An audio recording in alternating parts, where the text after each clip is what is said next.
আমরা যে আগামী নির্বাচনটা করব ওটা আমরা একটু ভিন্ন রকম এবং বুঝে শুনে করব। এখন আমাদের প্রধান উপদেষ্টা একটা কথা সবসময় বলেন যে আমরা যেন সব জায়গায় একটা কথা অনুরোধ করি সবাইকে, যে নির্বাচনটা আনন্দ মুখর হতে হবে। আমরা ভয় পাবো না, নির্বাচনে ভোট দিতে গিয়ে যেন ভয় না পায়। এজন্য আমার বোনদের প্রতি, মা খালাদের প্রতি আবেদন যে তারা যেন কোনো ভয় না পেয়ে তারা যেন অবশ্যই ভোট দিতে যান।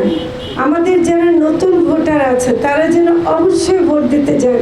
আমাদের নতুন ভোটারদের যারা নাকি গত 17 বছরে হয়তো কেউ কেউ ভোটার হয়েছিল, নতুন ভোটার তারা গত 17 বছরে 2-3টা নির্বাচন যে হয়েছে সেখানে ভোটার হয়েও ভোট কেন্দ্রে গিয়ে দেখে যে তার ভোট নাকি দেয়া হয়ে গেছে। মাত্র 30% টাকায় জমির মালিক হয়ে নতুন বাংলাদেশের গড়ে তোলার স্বপ্ন দেখা বাংলা বসতি। যে সংস্কারের কথা আমরা বলছি, যে সংস্কার আমাদের প্রয়োজন, সেই সংস্কার একমাত্র হতে পারে আগামী নির্বাচিত সরকারের জন্য হ্যাঁ ভোটের মাধ্যমে।